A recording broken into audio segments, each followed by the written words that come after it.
ہو بالغ ہو تو نماز فرض ہے نا، عقل ہی نہیں ہے تو وہ مجذوب ان اولیاء کو کہتے ہیں.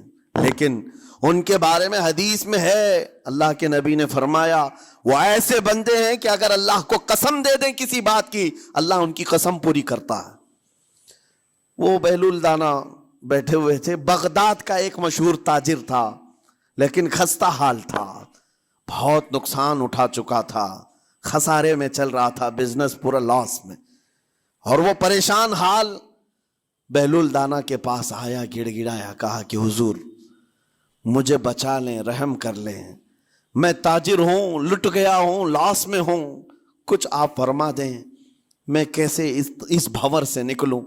بہلول دانا نے دیکھا، کہا ٹھیک ہے کچھ پیسے بچے ہیں؟ کہا ہاں ہے، وہ بس اتنا سرمایہ ہے کہ مال لیتا ہوں پھر بیچ دیتا ہوں، نفع نہیں ہوتا. بہلول دانا نے کہا ایک کام کر، کالا کپڑا جتنا ملتا ہے سب خرید لے، پورے شہر سے کالا کپڑا جہاں جہاں مل جائے سب لے کر اسٹاک کر لے. کہا جی حضور آپ نے جیسا فرمایا. گیا، جتنا سرمایہ تھا سب لگا دیا، کالا کپڑا خرید کر ایک جگہ اسٹاک کر دیا. اللہ والے کا حکم تھا. لیکن ہوا یہ کہ بغداد کا معمول تھا، 8 دن گزرے نہیں تھے کہ وہاں وقت کے حاکم کا انتقال ہوا. اور جب حاکم کا انتقال ہوتا تو شہر کے جتنے بڑے لوگ ہوتے، رئیس لوگ، وہ اس کے سوگ میں، اس کے غم میں کالا کپڑا پہنتے تھے. اور کالا کپڑا سوائے اس تاجر کے کسی کے پاس نہیں تھا. اور سارے بڑے لوگ پیسوں سے اس کے پاس کالا کپڑا خریدنے آئے. یہ منہ بولے قیمت پر، جیسے تیسے جتنی قیمت پر بولے سب خرید کر لے جاتے. اور پل بھر میں، ایک دن کے اندر وہ بہت بڑا کروڑ پتی بن گئے، بہت مال آ گیا. یہ بات یاد رکھیں، اللہ مال دیتا ہے، اس کے بعد پھر آزمائش بھی ہوتی ہے. مال اتنا آ گیا، اب لے کر کے مستیاں تھیں. چند دن گزرے، ظاہر سی بات ہے مال کو بڑھانے کی تمنا ہر ایک کی ہوتی ہے. کوئی یہاں پر اینڈ کرنے والا نہیں ہے دنیا میں، چاہے اس کا بزنس اربوں پر بھی پہنچ جائے، اسے آگے پہنچنا ہے. چند دن گزرے تھے، 8-10 دن. پھر آیا حضرت بہلول دانا کو ڈھونڈتے ہوئے. ایک جگہ میدان میں یہ مجذوب بزرگ بیٹھے مل گئے. آیا اور کہا او دیوانے بتا اب کیا خریدوں؟ پیسہ بہت ہے ابھی میرے پاس، بتا دیوانے اب کیا خریدوں؟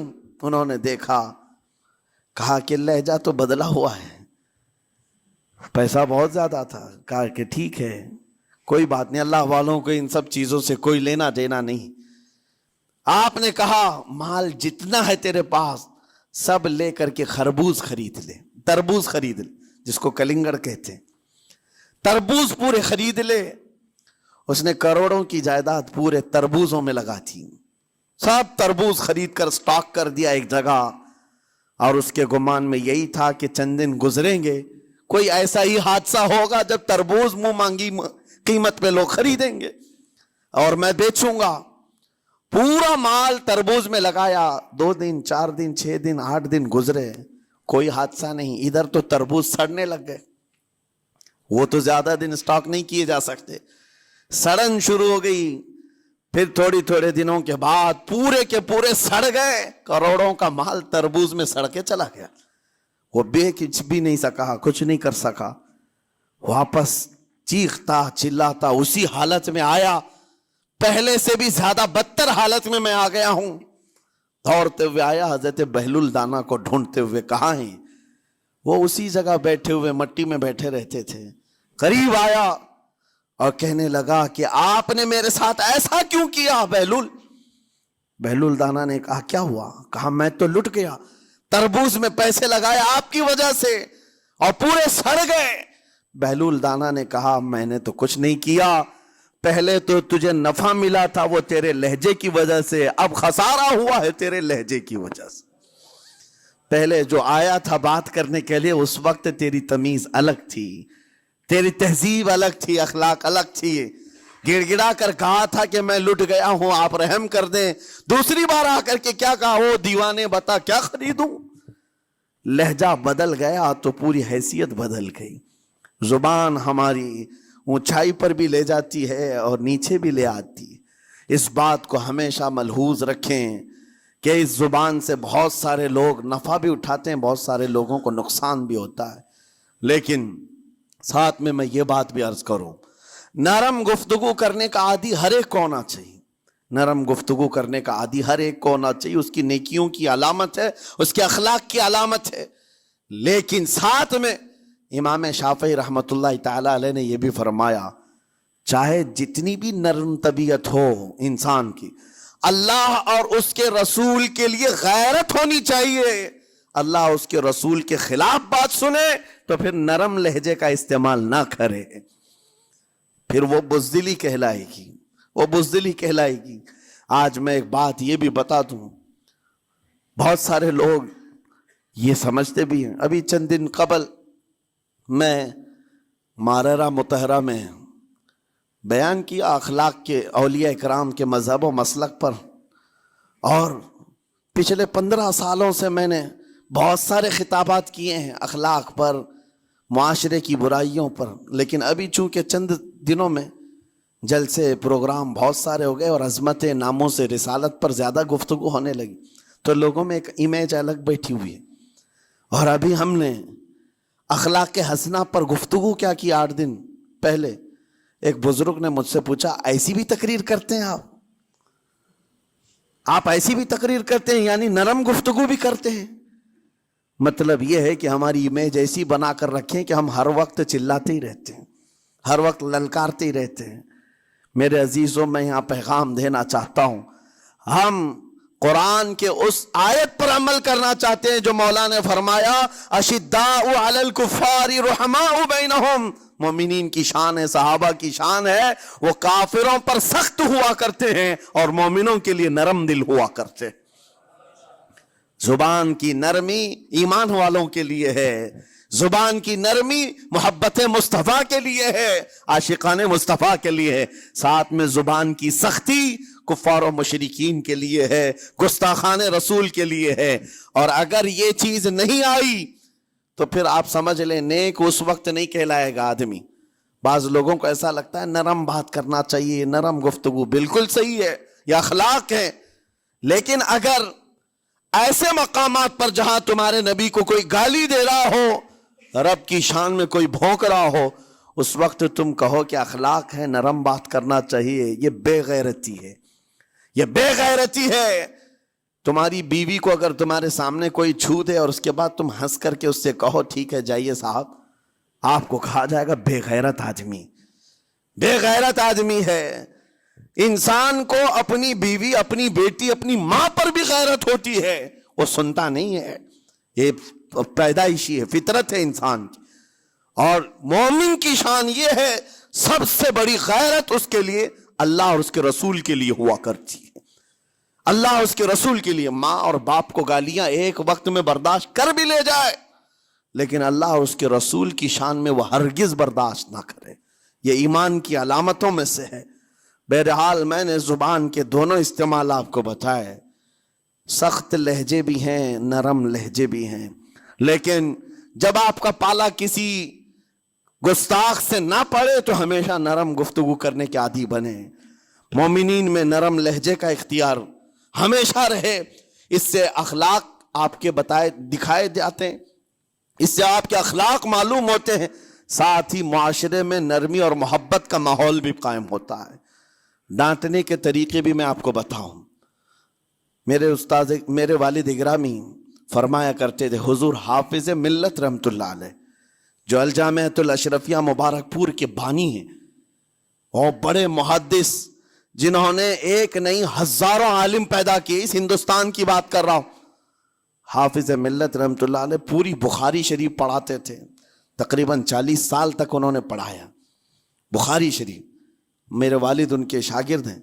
فرماتے ہیں جب وہ بہت زیادہ ناراض ہو جاتے کسی سے، ڈانٹنا ہوتا، ہر استاد بچے کو ڈانٹتا ہے، کبھی کچھ بچہ نافرمانی کر جائے یا مزاج کے خلاف بات کرے تو استاد ڈانٹتا ہے. تو حافظ ملت رحمت اللہ علیہ اگر کسی شاگرد کو ڈانٹتے بھی غصے میں تو کہتے ہیں اے جنتی کیا کر رہا ہے. کہتے ہیں اگر یہ جملہ قبول بھی ہو جائے تو بچہ جنتی ہو جائے. لہجے کی یہ استعمالات اولیاء سے سیکھو میرے عزیزو. غصے پر کنٹرول، اس وقت تمہارے اخلاق معلوم ہوتے ہیں جب تمہارا غصہ عروج پر ہوتا ہے، اس وقت تمہاری حقیقت لوگوں کے سامنے آتی ہے۔ وہ اپنے شاگردوں کو ڈانٹتے بھی تو جنتی کہہ کر ڈانٹتے ہیں، یعنی کوئی گالی نہیں ہے، کوئی برے کلمے نہیں ہیں، بلکہ ایسا جملہ ہے کہ اگر قبول بھی ہو گیا استاد کی زبان سے، اس کی تو زندگی وصول ہوگی، اس کا بیڑا پار ہو گیا۔ ہمارے درمیان ماں باپ کو بھی یہ چاہیے کہ بچوں کو کس طرح کے اخلاق آپ دے رہے ہیں۔ گفتگو کرنے کے متعلق قرآن میں اللہ تعالیٰ نے آداب بتائے ہیں۔ جب آپ گھروں کے اندر موجود ہوں تو بچوں کے سامنے کس طرح کی گفتگو کیا کریں گے، کیسی بات کریں گے۔ شوہر اور بیوی جس طرح کی باتیں کر رہے ہیں بچے کے دماغ میں وہ پورا کا پورا چھپتا ہے، ٹرانسفر ہوتا ہے۔ اسی لیے کہا گیا ایڈلٹ گفتگو کبھی بھی بچوں کے درمیان نہیں کی جائے گی۔ جو میچورٹی میں نہیں ہے ان بچوں کے سامنے ماں اور باپ بیٹھ کر کے کلام بھی نہ کریں، بات نہ کریں۔ معاشرہ تو آج ایسا ہے، سب پوری فیملی لے کر کے بیٹھے ہوئے ہیں، اور حد تو یہ ہے کہ گندی فلمیں سامنے لگی ہوئی رہتی ہیں۔ وہ کیسے بچا پاؤ گے؟ 4 سال 5 سال کے بچے کے اندر بھی وہ گفتگو، وہ مکالمات، ایک دوسرے سے بات کرنے کی تمیزیں، وہ سب وہاں سے سیکھتا آ رہا ہے۔ گھروں کے اندر ماحول کو تبدیل کرنے کے لیے آپ کی اپنی زبان پر کنٹرول اور اپنے بچوں کی تربیت اور ان کی زبان پر کنٹرول بہت ضروری ہے۔ پھر دیکھنا آپ یہ معاشرہ پیدا کر کے کل کو آپ کا بچہ نکلے گا، اس کی تمیز، اس کے اخلاق پر ہر کوئی اش اش کرے گا۔ چند دنوں کی محنت ہے آپ کی، لیکن بچے جب سلیقے کے ساتھ گفتگو کریں تو لوگوں کا دل جیت لیا کرتے ہیں۔ بات کرنے کے آداب ایسے ہیں کہ لوگ دل جیت لیا کرتے ہیں۔ یہ میرے استاد گرامی مصر کے رہنے والے تھے، جب خطابت ہمیں سکھا رہے تھے گفتگو کرنے کے آداب، تقریر کرنے کے آداب، تو ایک امام غزالی کا قول تھا کلم الناس علی قدر عقولہم، لوگوں سے ان کی عقل کے مطابق بات کرو۔ اس پر وہ سمجھاتے ہوئے ہمیں ٹریننگ دیتے تھے اور کہتے تھے کہ تمہارے پاس آنے والے کئی طرح کے لوگ ہوں گے، اگر تم امام ہو، اگر داعی ہو، خطیب ہو، مقرر ہو، کوئی غریب گھر سے، کوئی بڑے امیر گھر سے، کوئی پڑھا لکھا آئے گا، کوئی جاہل ہوگا، کوئی بدتمیز بھی ہوگا، کوئی نیکوکار، کوئی گنہگار، سب طرح کے مکس مجموعہ تمہارے پاس ہوگا۔ ان سے خطاب کرنا، ان سے بات کرنا، کس انداز سے بات کرو گے، کیسے ان سے کلام کرو گے؟ میرے عزیزو، یہ ہمارا اپنا ہنر نہیں ہے۔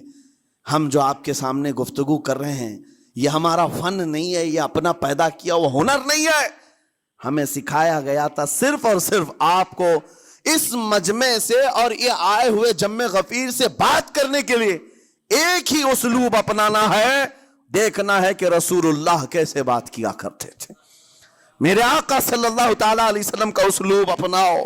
حضور کے خطبے دیکھو، حضور جب خطاب کرتے، ظاہر سی بات ہے مسجد نبوی میں اس وقت بھی لوگ، ہر طرح کے لوگ آتے، دیہات کے بھی تھے، شہر کے بھی تھے، اعلیٰ دماغ والے لوگ اور کئی الگ الگ قسم کے لوگ آتے۔ حضور کا خطاب سب کے لیے تھا۔ عزیزان گرامی، ان سنتوں پر عمل کر کے آج آپ اپنے لہجے کو بہتر بنا سکتے ہیں۔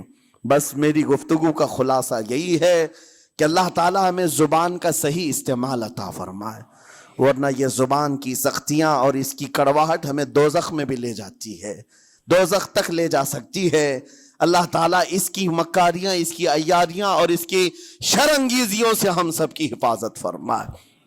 ساتھ میں یہ بھی میں بتا دوں، وہ زبان پاک نہیں بولتی، وہ زبان پاک نہیں بولتی جو حلال نہیں کھاتی۔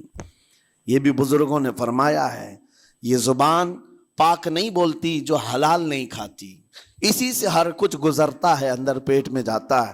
حلال لقمے اس سے گزارو تو زبان پاک بولے، اللہ کا ذکر کرے اور تمہیں زبان میں وہ لذت آنے لگ جائے۔ لیکن اس سے حرام لقمے گزارتے رہو گے، اس کے لہجے کی سختیاں بھی آ جائیں گی، اس کے اندر کڑواہٹ بھی آ جائے گی، گالی گلوچ، یہ سارے استعمالات یہ زبان کرنے لگ جائے گی۔ کیوں؟ اس سے حرام لقمے جو گزارے جا رہے ہیں، اس چیز کا بھی خیال ضروری ہے۔ زبان کو جس طرح کا پیٹرول دو گے ویسی چلے گی یہ گاڑی، جس طرح کا ڈیزل اس کے اندر ڈالتے ہو، حرام یا حلال، یہ بہت معنی رکھتا ہے۔ اور ایک بات یہ بھی سن کر کے چلے ہیں کہ حضرت سلیمان علیہ السلام کے زمانے میں ایک مناظرہ ہوا تھا علماء کا. بعض لوگوں نے کہا کہ انسان کی ایک جماعت تھی، انسان کی زبان افضل ہے، منہ افضل ہے، اس لیے کہ وہ اللہ کا ذکر کرتی ہے. بعض نے کہا کہ نہیں، انسان کے پیچھے کا مقام اچھا ہے، اس سے بہتر ہے. یہ دونوں کی تکرار میں حضرت سلیمان علیہ السلام کے پاس بات آئی، آپ بتائیں. تو ان سے پوچھا تم اتنی بڑی بات کیوں کہہ رہے ہو؟ اس کے پیچھے کا مقام اچھا ہے. کہا کہ اس لیے کہ وہ صرف نجاست نکالتا ہے، وہ صرف نجاست نکالتا ہے، وہ مقام غلاظت باہر کرتا ہے، غلاظت اندر لیتا نہیں. زبان غلاظت اندر بھی لیتی ہے، حرام کھاتی بھی ہے، لوگوں کو زخمی بھی کرتی ہے. ان علماء کی دلیل تھی. تب آپ نے فرمایا بات ٹھیک ہے، جس انسان کا زبان پر کنٹرول نہیں، حرام کھاتا ہو اور بد کلامی کرتا ہو، گالی گلوچ ساری چیزیں کرتا ہو، آپ نے فرمایا اس سے بہتر اس کا پیچھے کا مقام ہے. اور جو انسان کنٹرول رکھتا ہے، حلال کھاتا ہے اور لہجے کی نرمی رکھتا ہے، ظاہر سی بات ہے اس کا منہ ہی افضل ہے، اس کی زبان افضل ہے. اب یہ تو فیصلہ سب کا ہے، کس کو کیا چیز اختیار کرنی ہے. عزیزان گرامی اوقات، یہ بہت بڑی بات ہے جو میں آپ کے سامنے کہہ رہا ہوں. زبان کو اگر کسی دوسری جگہ سے کمپیئر کیا جائے تو لگتا ہوگا نرم، یہ بالکل اچنبے والی بات ہے، عجوبے والی بات ہے، یہ کون سا کمپیریزن ہے. وجہ یہی ہے، بعض لوگوں کو ہم نے اتنا گندا بولتے ہوئے دیکھا ہے، اس سے بہتر ہے کہ وہ نہ بولیں. لوگوں کو زخمی کرتے ہیں، کسی کے مقدسات پر حملے کرتے ہیں. اللہ تعالیٰ ان کے زبان کی شرارتوں سے ہماری حفاظت فرمائے. اور کریم خدا ارحم الراحمین مولا اس چیز سے بھی ہمیں حفاظت فرمائے. قیامت کے دن کچھ لوگ صرف اس لیے پکڑے جائیں گے کہ وہ کچھ نہیں بولتے تھے، لیکن وہ جن کے ساتھ رہتے تھے وہ بولتے تھے.